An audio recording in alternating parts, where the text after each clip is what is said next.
Anantapuram urban నియోజకవర్గంలో టీడీపీకి గట్టి షాక్ తగిలింది. టీడీపీ అనుబంధ విభాగం టీఎన్టీయూసీ మాజీ జిల్లా అధ్యక్షుడు వెంకటేష్ గౌడ్, తెలుగు యువత మాజీ నాయకులు రవి, టీడీపీ కార్యకర్తలు పవన్, రాఘవ, రాజు, లచ్చన్న గౌడ్, రామ్మోహన్ చౌదరి, భరత్, వినోద్, మోహన్, అనిల్ తదితరులు వైసీపీలో చేరారు.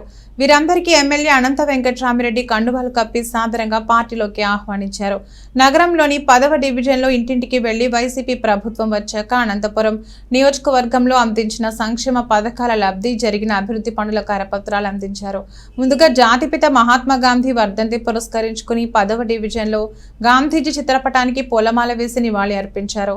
ఈ సందర్భంగా వైఎస్ జగన్ నాయకత్వంపై నమ్మకం ఉండటం వల్ల టీడీపీ నేతలు వైసీపీలో చేరుతున్నారన్నారు. రాష్ట్రంలో తెలుగుదేశం పార్టీ ఫ్రస్ట్రేషన్ లో ఉందని, 14 ఏళ్లు సీఎంగా పనిచేసిన చంద్రబాబు ఎలాగైనా అధికారంలోకి రావాలని కుట్రలు చేస్తున్నారన్నారు.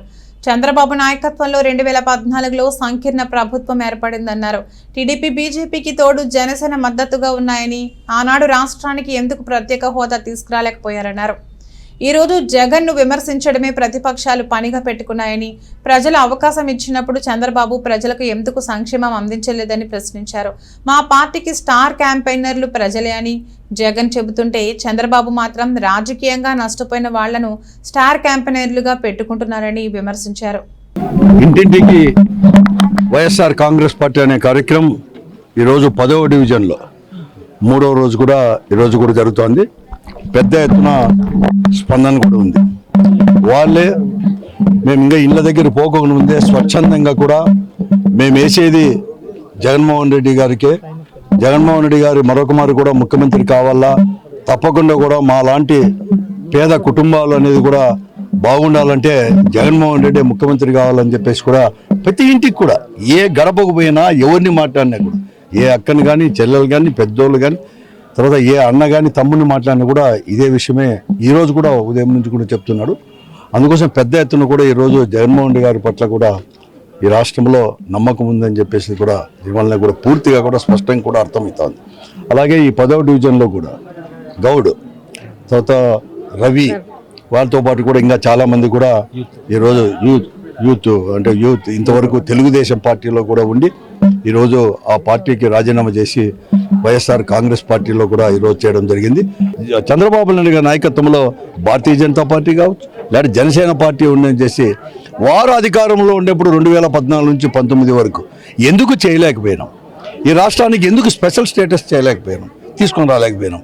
అలాగే ఈరోజు ప్రతిపక్ష పార్టీలు ఉండేది కూడా ఆ రోజు అధికారంలో ఉండేటప్పుడు కూడా ఎందుకు ఈ రాష్ట్రాన్ని చీల్చాల్సిన అవసరం వచ్చేసింది, ఎందుకు ఇంత అధ్వానంగా కూడా చేయడం కూడా జరిగింది అనేది కూడా చెప్పుకోకుండా ఈరోజు 4.5 సంవత్సరాలు ముఖ్యమంత్రి ఉన్న జగన్మోహన్ రెడ్డి గారిని కేవలం విమర్శలకు మాత్రమే పరిమితమవుతున్నారు. నువ్వు 1996లో నువ్వు ముఖ్యమంత్రి అయినప్పుడు చంద్రబాబు నాయుడు గారు ఎన్టీ రామారావు ప్రవేశపెట్టిన ₹2 కేజీ బియ్యాన్ని 5 పావుల ఎందుకు చేయాల్సిన అవసరం వచ్చేసింది? తర్వాత రాజశేఖర రెడ్డి గారు 2004లో ముఖ్యమంత్రి అయిన తర్వాతనే మళ్ళీ కూడా దాన్ని మళ్ళీ కూడా ₹2 తీసుకొని రావడం, తర్వాత రూపాయికి తీసుకొని రావడం. ఈరోజు జగన్మోహన్ రెడ్డి గారు కూడా ఉచితంగా కూడా బియ్యము ఇవన్నీ కూడా బేడలు ఇవన్నీ కూడా ఇచ్చే పరిస్థితి కూడా ఎందుకు వచ్చింది? ఎందుకు మీరు చేయలేకపోయారు? దీనికి స్పష్టమైన జవాబు అనేది కూడా చెప్పాల్సిన అవసరం. నేను అందరికీ మనవి చేస్తున్నాను ఈరోజు ప్రజానికని, ఎన్నికల సమయంలో వాగ్దానాలు కాదు, వారి యొక్క నైజమేమి నిజంగా కూడా వారిపై నమ్మకం చెప్పాల్సిన సమయం ఆసన్నమైంది. అందుకే ఆయన చెప్తున్నాడు, స్టార్ క్యాంపెయినర్స్ ఈ పార్టీకి వచ్చేసి ప్రజలు మా యొక్క కార్యకర్తలతో పాటు ప్రజలు కూడా స్టార్ క్యాంపెయినర్ అని చెప్పి అంటున్నాడు. అదే చంద్రబాబు నాయుడు ఈరోజు ఎవరో ఏదో రాజకీయంగా నష్టపోయిన వారు మాత్రమే స్టార్ క్యాంపెయినర్స్ అని చెప్పేసి తెలుగుదేశం పార్టీ స్టార్ క్యాంపెయినర్స్ చెప్తారు. అది ఇప్పుడు ఉండే ముఖ్యమంత్రికి అప్పటి ముఖ్యమంత్రి చంద్రబాబు నాయుడుకి కానీ జగన్మోహన్ రెడ్డికి ఉన్న భేదం అని చెప్పేసి